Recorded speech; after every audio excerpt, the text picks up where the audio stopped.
nasıl da Toma adı malum çemeli ya çünkü nabeki çocuğun daha singi kelloge ve sinyen 준비도 주마 다는 텐데 진배다고 어 다는 신기 김바보모 영수 저걸로야 어느 공업상에 좀 주셔야인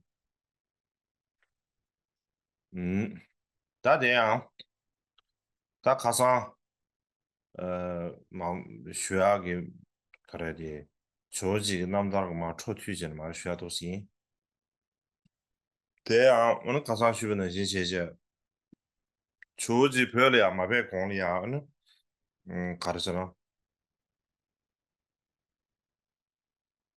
야갈이야 저 갈라간 섬게 다 년라치 보여야 돼 Và như tôi đã giải thích vào ngày hôm qua, trước khi Atisha đến Tây Tạng, Ngài đã có danh tiếng nhất định ở Ấn Độ.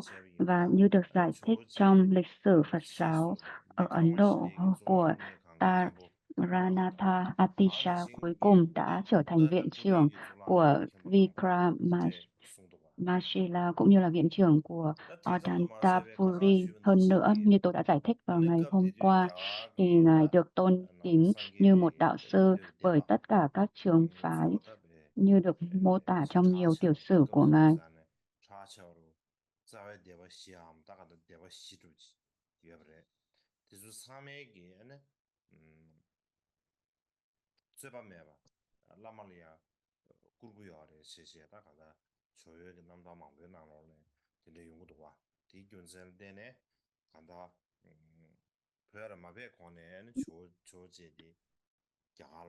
갸알이야 갈라한 섬기지 생년라 유해되버지당 다는 신기 지rin게 유해되버지 저기 있어요.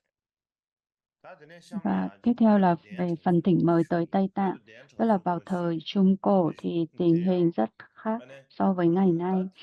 Việc đưa các học giả Ấn Độ đến Tây Tạng và tới các địa điểm khác nhau ở Tây Tạng hoặc là đi Ấn Độ để học vân vân là những nỗ lực đi cùng với những khó khăn không thể tin được. Đặc biệt, vào thời điểm đó, Atisha là một trong những đạo sư Phật giáo nổi tiếng và quan trọng nhất ở Ấn Độ, nên việc Ngài có thể ngay lập tức đến Tây Tạng khi được thỉnh mời là điều rất khó có thể xảy ra.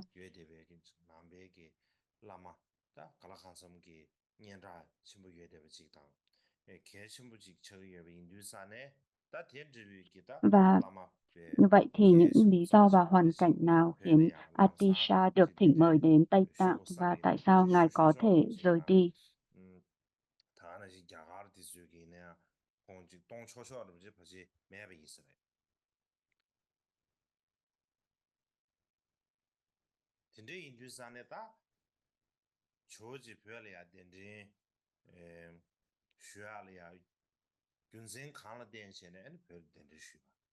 다나 신기 게임 컨디지게 원에 별이야 된지 슈트버 중앙에서 라빈이나 다대야 디 하고 제발 녀래야 다 조지 별 된지 슈가 좀 생각이 못해 Để có thể hiểu điều đó, đầu tiên chúng ta cần phải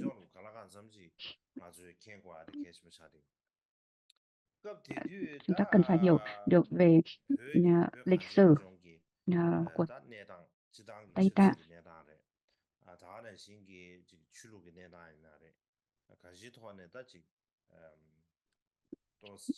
Thì,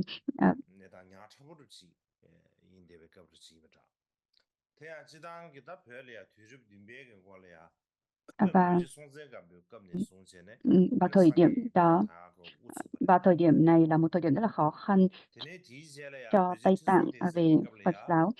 Phật giáo bắt đầu được truyền bá vào Tây Tạng từ thời vua Tây Tạng hay từ thời vị vua bảo hộ giáo pháp, đó là Somsen Gampo vào đầu thế kỷ thứ 7 và rồi nó được truyền bá rộng khắp vào thời vị vua hộ pháp Trison Detsen và rồi 4 thế hệ sau vào năm 841 công nguyên thì Dhamma Udum Sen đã đàn áp và xóa sổ Phật giáo ở Tây Tạng.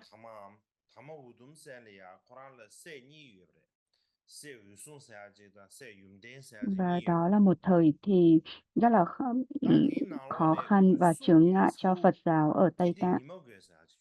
Và Langdama thì có hai người con trai, đó là Osung và Jumten.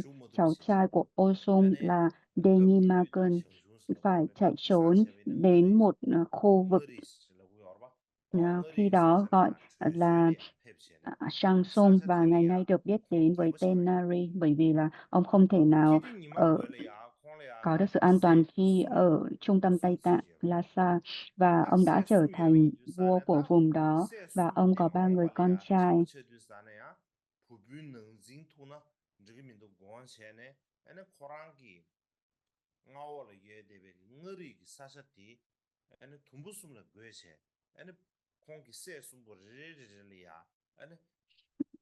Ông có ba người con trai, và để không có xung đột giữa các con thì ông đã chia vùng Nari này thành 3 phần và cho mỗi người con một phần, nên thuật ngữ ba vùng Nari bắt nguồn từ thời điểm đó.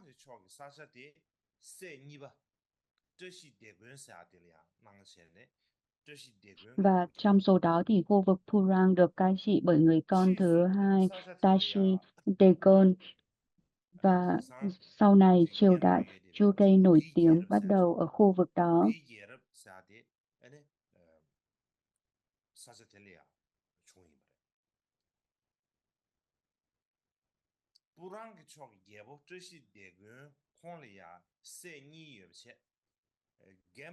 Và vua Tashi Degon có hai người con trai, người anh là Songye.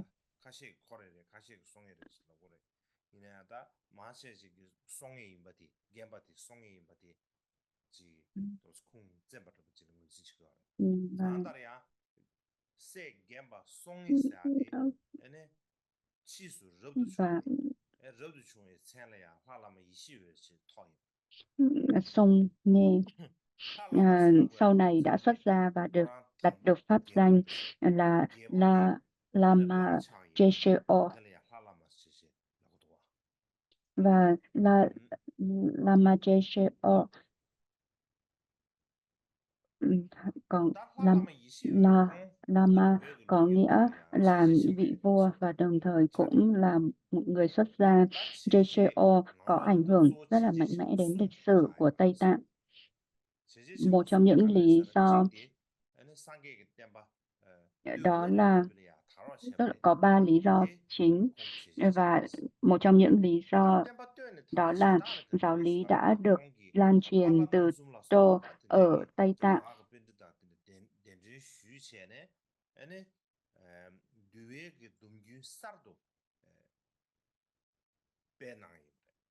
Và lý do là Ngài đã thiết lập trao truyền giới luật của Ba Pala, và giáo lý sau đó có thể lan truyền từ Thượng Tây Tạng. Và Ngài cũng xây dựng một tu viện ở đó. Và đây là tu viện sớm nhất ở trong lịch sử của Nari, và ngày nay nó vẫn được bảo tồn ở mức độ khá tốt. Và lý do thứ hai đó là Ngài đã thỉnh mời Atisha. Và lý do thứ ba là Ngài đã nuôi dưỡng hay bảo hộ rất nhiều dịch giả, bao gồm cả đại dịch giả Rinchen Sampo, để nhiều văn bản của giai đoạn truyền bá mật chú mới có thể được dịch thuật.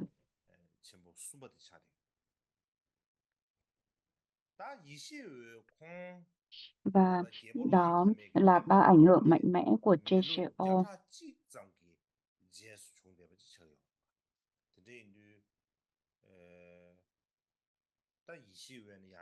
Và vào thời đại của Jeshe-o thì nó chỉ là 100 năm sau khi mà Langdama đàn áp giáo Pháp. Và qua 5 thế hệ thì là Phật giáo đã suy thoái nghiêm trọng.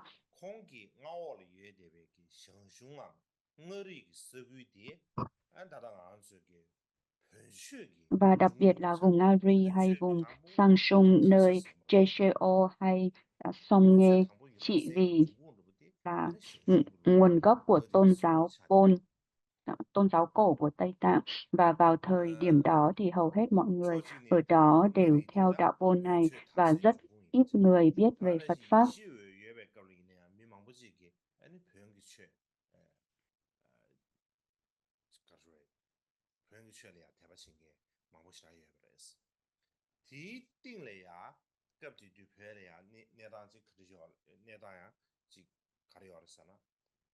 Và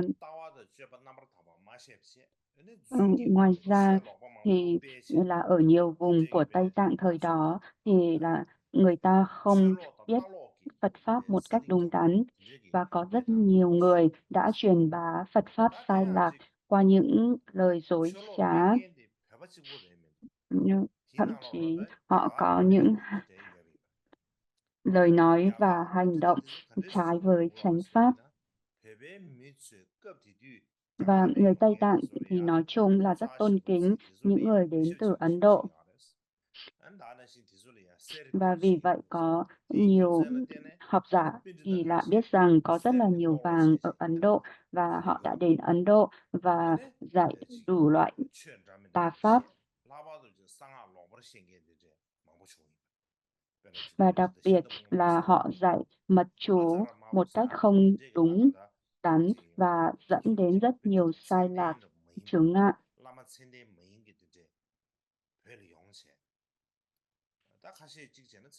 Và có rất nhiều người thì không thực sự là học giả hay là đạo sư, mà họ giả mạo để dạy tà pháp.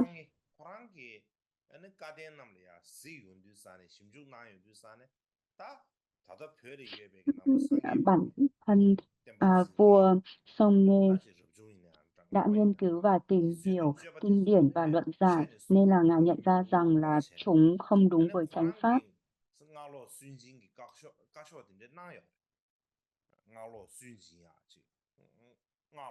Và để cải sửa và ngăn chặn nó, ngài đã đưa ra rất là nhiều luật lệ và thủ tục.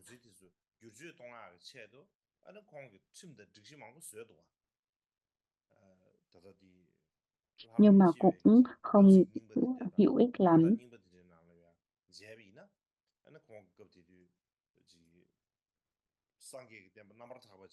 Và vì vậy ngài nghĩ rằng là việc thỉnh mời các đại học giả cũng như là các học giả chân chính từ Ấn Độ là cố gắng để cải sửa giáo pháp là một điều rất là quan trọng.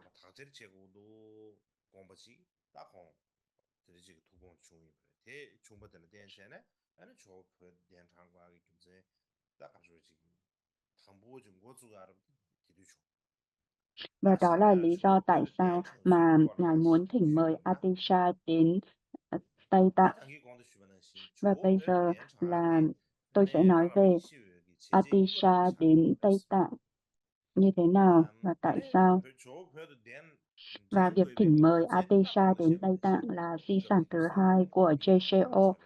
Lý do ngài thỉnh mời Atisha đến Tây Tạng như tôi vừa đề cập để loại bỏ những vấn đề chướng ngại tà kiến ở trong Phật giáo Tây Tạng. Và vì lý do đó mà ngài mời Atisha đến Tây Tạng.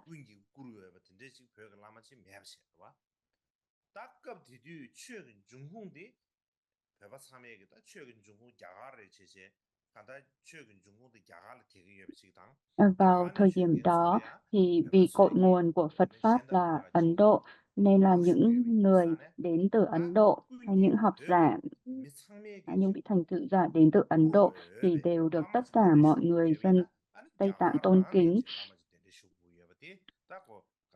Và vì vậy, nếu cần một vị Lạt Ma hay một vị đạo sư được tôn kính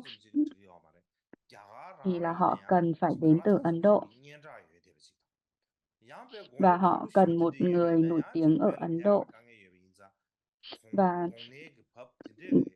ở độ tuổi thích hợp để có thể thực sự đến Tây Tạng, bởi vì là nếu như mà lớn tuổi thì là rất khó để có thể thực hiện được một hành trình dài như vậy.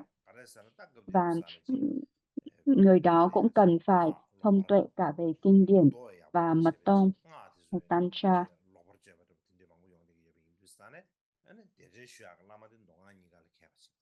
Bởi vì là hiện tại ở Tây Tạng thì có rất nhiều người không hiểu kinh điển và mật tông đúng đắn,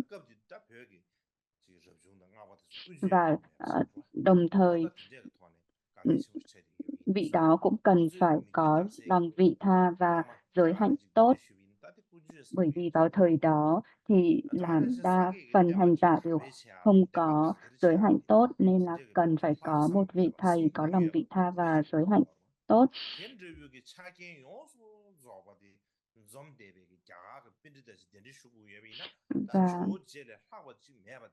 Và nếu cần thỉnh mời một học giả Ấn Độ với tất cả những phẩm chất đó thì không có ai ở Ấn Độ tốt hơn Atisha cả vào thời điểm đó, nên họ không có lựa chọn nào khác ngoài việc thỉnh mời Atisha đến Tây Tạng.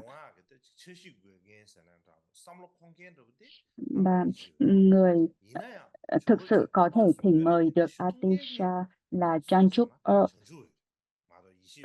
và JCO. Và JCO thực tế thì đã không gặp Atisha, mà người thực sự thỉnh mời Atisha là Janchup.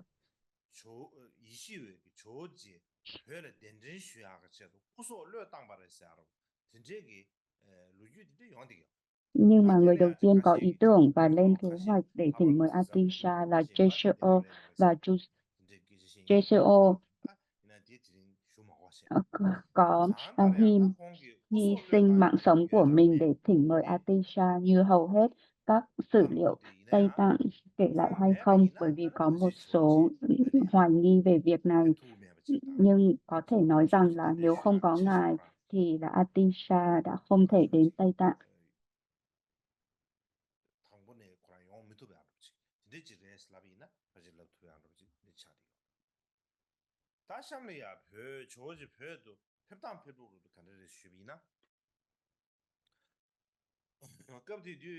Và bây giờ tôi sẽ nói về việc là Atisha đi đến Tây Tạng như thế nào. Và JCO đã giao trọng trách đưa Atisha đến Tây Tạng cho một dịch giả lớn tuổi tên là Yasodru Senge.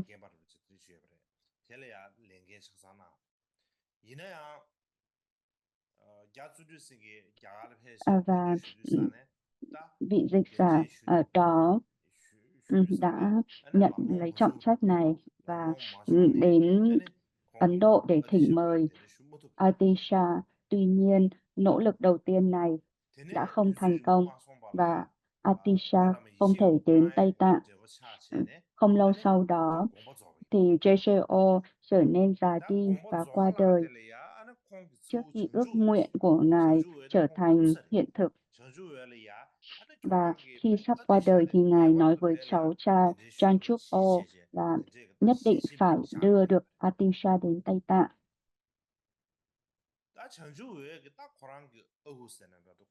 Và để thực hiện ước nguyện của chúng mình thì Janchup đã cử Naso, dịch giả Naso, trở lại Ấn Độ để mời Atisha.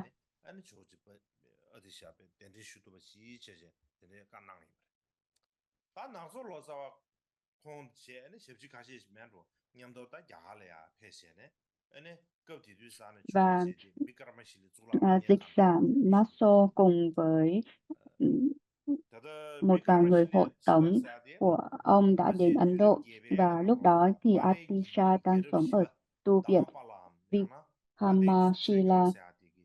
Và tu viện này thì được xây dựng vào thế kỷ thứ 8 bởi vị vua thứ tư của triều đại Pala, Dharmapala. Và Đó là trường học viện Phật giáo quan trọng thứ hai sau học viện Phật giáo Nalanda, đặc biệt nó là trung tâm nghiên cứu Kim Cang Thừa. Rất nhiều giáo lý mật chú và các pháp yoga tối thượng được nghiên cứu ở Vikramasila này. Và vào thời đó thì nhà vua sẽ trao cho những học giả xuất sắc tốt nghiệp từ đó danh hiệu học giả Pandita. Vì vậy, có rất nhiều học giả đã xuất phát từ đây.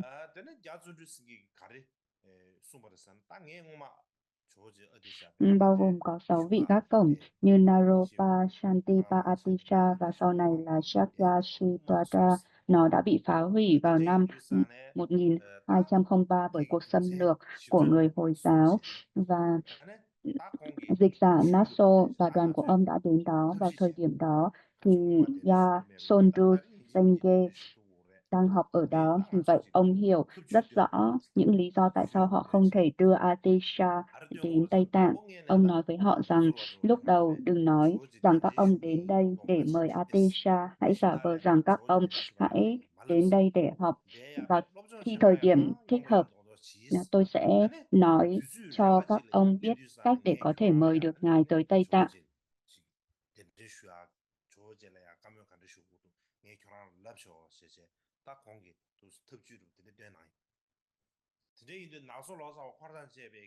Và đây là kế hoạch mà họ đã có.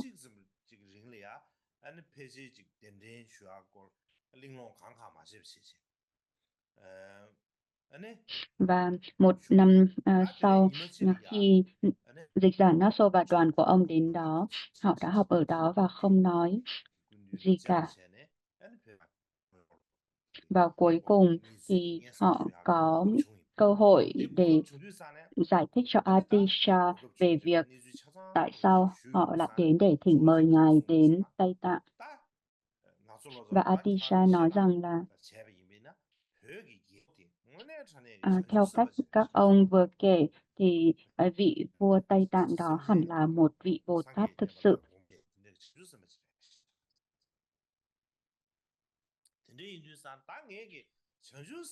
Bởi vì là vị vua đó muốn truyền bá giáo pháp và làm lợi lạc cho người dân Tây Tạng, và sẽ không đúng nếu ta đi ngược lại huấn lệnh của một vị Bồ Tát. Và bây giờ thì giáo lý đang lan truyền rộng khắp và các ông đến đây với rất nhiều khó khăn, nên là ta chắc chắn sẽ tìm cách để đến Tây Tạng.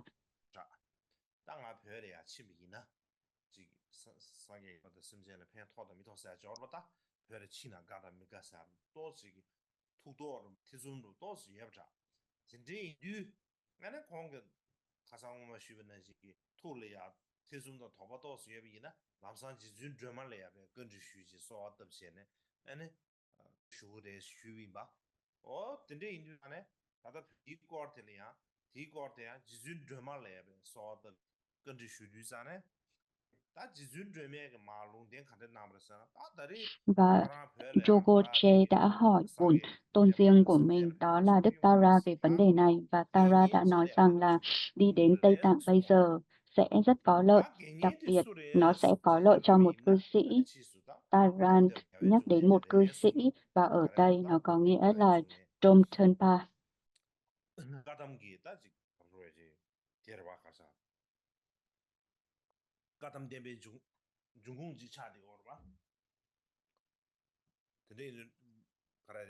Và Ngài chuẩn bị đi đến Bồ Đề Đạo Tràng dâng cúng dường lớn khẩn cầu một lần nữa, và đang chuẩn bị đi. Tempo Janashi Mitra đưa cho Ngài một nắm vỏ sò và nói rằng đây là cho một ông già xanh xao tóc bện, hãy đưa nó cho ông ta.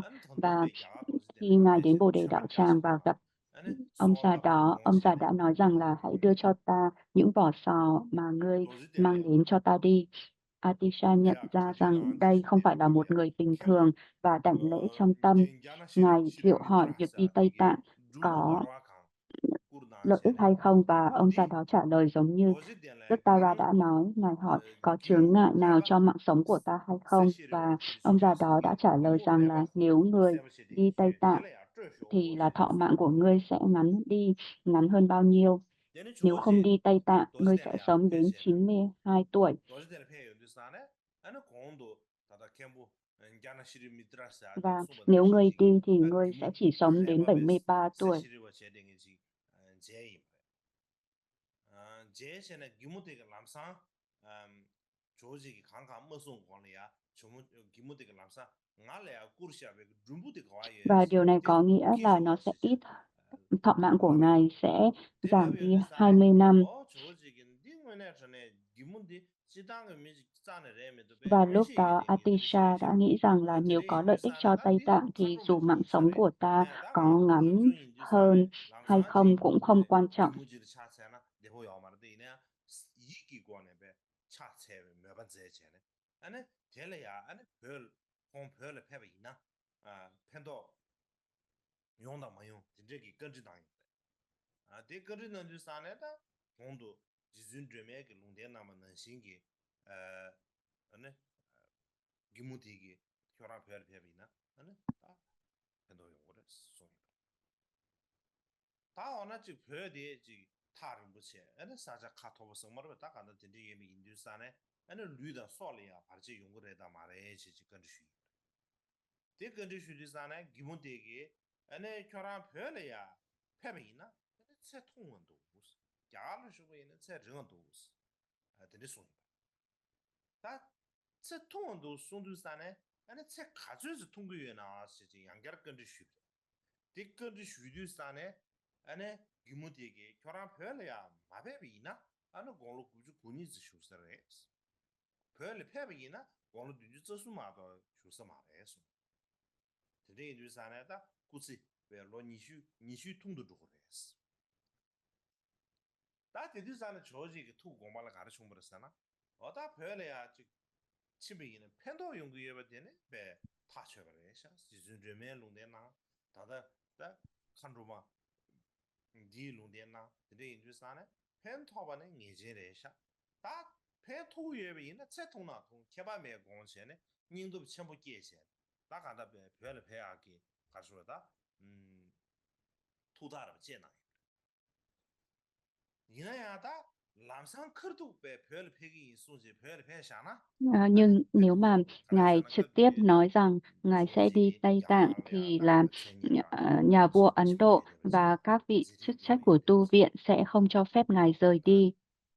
야갈다 간다고 고고이 되지 근데 지금 미나치 Nên 샤비 유에 Ngài 산에 아니 đi như thể là đang hành 도다도 hương 개고디즈에 tới nhiều thánh 람사도 địa. 요 말에 다네 Và 신기 sau 죽을라가 khi thực hiện 템바롱니 강게 nhiều 개고디가 chuyến 주고 đi 람사도 요 말았어 드제 thì 인도 cuối 산에 cùng Ngài đã đến Nepal. 공기 또 탑주를 나체 별 폐기 인도도 많아서 내골 폐기에 넘버를 세제 야페 마페 파페 수페 망보스 나지 꼬라망 보스 괜세 타마테 배율 폐비 다 배율 배주산에 급디주산에 비그라마 Và 시리 줄라 롬니에 강기 vào 네덴 thời điểm đó 게바지레스 thì một trong 네덴 những vị 게바데 trưởng lão 토도 của 슬로 데요 저거 제디 Vikramasila 어디 그 cũng 나솔로서 đã cảm thấy 디스미르도 là có chút không 야페 an 마페 tâm 페디 về 꼬라데 chuyến đi 보고서 này ngay từ 소제야 đầu, nên đã đi cùng với 패드리스 Atisha. 다 배율의 Và 로바다가 khi họ 아니 đến 조직이 신의 Nepal, 아니 ông 별의 biết được 배하기 kế 공식이 hoạch 되게 đi Tây Tạng của Atisha, 그지 và 다다 ông đã nói 베그라마 với 시대 dịch giả 내된 Tây 게 Tạng 받을 송 Nakso rằng 내된 게 받을 송인 주사네 아니 신의 내된 게 받을 các 하고 ông 레세 không phải 아니 đang đi học, các 공기 ông 나솔로서 đến để bắt cóc 소리야다 그 Ngài. 유럽 스탄스 딱 Thực 캐나 ra 소리 không phải là 람산데 chúng 롬니에 tôi 샤 sẽ 이나 không 통로 hoàn 보이스 toàn để 통로라 Atisha 겐준 꺄나 rời đi, 레샤 nhưng nếu 미고라 mà chúng 고고가 tôi mất đi 영버레도스 Ngài cho Tây Tạng thì nguy cơ Phật giáo sẽ bị hủy hoại, 제제 딱 suy tàn 공디스 ở Ấn Độ. 가서 그 유럽 또 스타임자 그 유럽 또 스타체 공가 Dù 가라서 sao 다 thì 변해 cuối 제베 cùng 향수 변해지 dịch 근데 giả 저와 친구들이 Nakso 겹치네 và vị 아니 trưởng lão 조지 tu 되네 viện 쇼야 đã 말에 quyết định rằng là Atisha sẽ mà chỉ ở về lại chỗ Tây chỉ Tạng cho không cái nó quá công ty 3 về năm và phải rồi sau đó sẽ quay trở lại Ấn Độ. công phải là phải xem anh phải là yun bu shu de che bi na anh ngao zu ya le ya ji na ba sang ye be tem ba de ji nyam chang zhuo ge nian ge ye bin ju san ti gyun zhen de ngao zu ge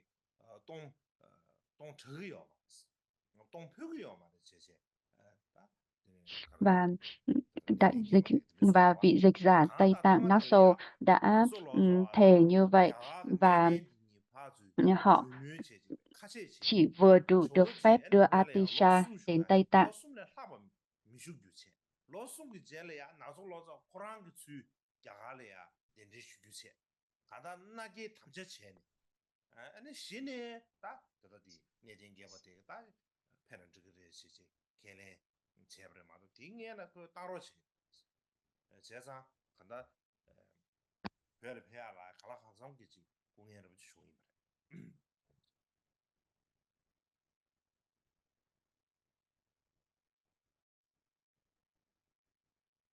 thế nên nào số lo cho cái ta chỗ gì bên Và gì rồi tiếp về theo đó là giả về là những về khó đi suy khăn cái của chỗ gì gặp cái Atisha quần ngầm chung khi ngàn đi sự để từ sao Ấn Độ đến Tây Tạng.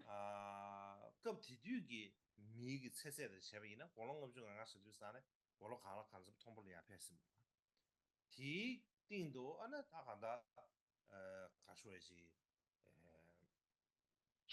Và cái định khi độ dịch sửa lại giả gì Tây Tạng Naso và chỉ đoàn của ông lo dư khá xe nào lo đến tông Vikram Shili chủ đưa lao lo Atisha đến Tây Vikram Tạng thì chủ lao lo Atisha Kempo đã le ở che sum độ tuổi 50 ta Kempo và le đã ge me kha shi khá già ane so ata với ji tuổi zule thọ kha trung bình ge của che thời ma shi đó. ta bu ru ji da gui ni so ru chi Và gui ni hơn so nữa ru ta kha Atisha ma đã ru trở thành một học ge giả gu ru có ji chức de vị de shi trong vương de de quốc Ấn Độ, nam gyu cho ji gu ge rất ga nổi mi ma tiếng ma và ya có ảnh hưởng ma và ta không mi mi chỉ jo được ge bổ sa na ga nhiệm ya ru sa làm ji viện su trưởng của các học viện Phật de yin giáo sa na ta kha da ji Vikramasila và Odentapuri. Ngài còn là người đứng đầu một số chùa chiền quan trọng ta nên sa thường Ngài có một chùm chìa khóa với ít nhất là 18 chìa 야가 khóa 글쎄 trên thắt lưng.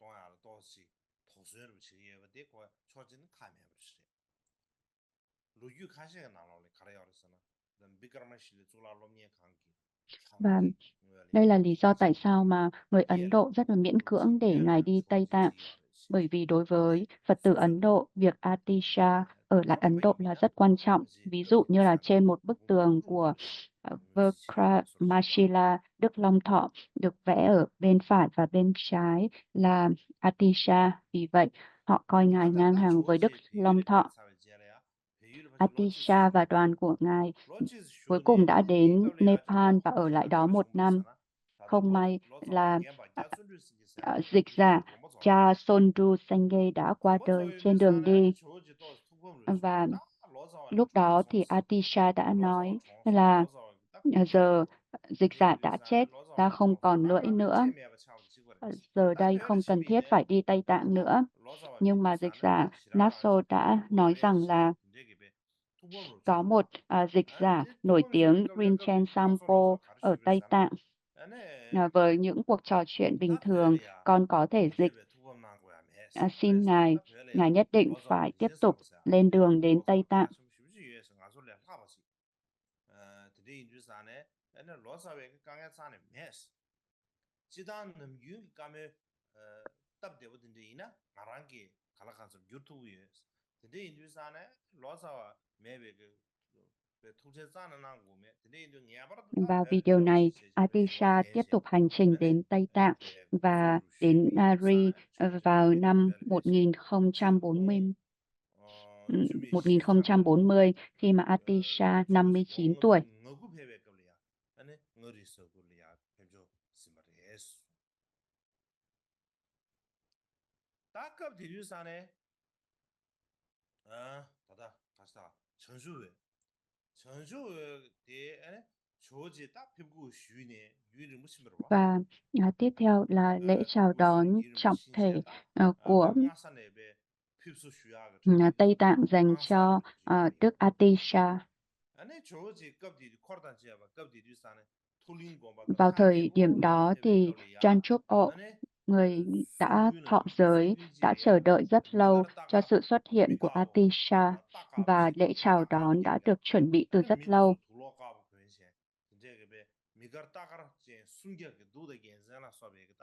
Và khi Atisha và đoàn của ngài đến gần tu viện Tóc theo truyền miệng, họ đã sắp xếp khoảng 300 cư sĩ cưỡi ngựa trắng với cờ xí, cờ đuôi nhau và các lễ vật cúng dường quý giá khác để chào đón trọng thể. Đặc biệt đây là lễ chào đón vô cùng long trọng, và để trọng thể hơn nữa, Jan Trúc-o quyết định làm ra một nhạc cụ mới có thể nghe được từ rất xa. Người ta nói rằng đây là nguồn gốc của kèn Rakdum mà thường chúng ta chơi trong các tu viện ngày nay. Và vì lý do đó mà nó được gọi là kèn để thỉnh mời chư dịch giả và chư học giả. Và vào thời điểm đó, khi lần đầu tiên họ thổi kèn Rakdum thì tất cả gia súc và các loài vật đều giật mình, và những con ngựa họ đang cưỡi đều hoảng sợ và bỏ chạy.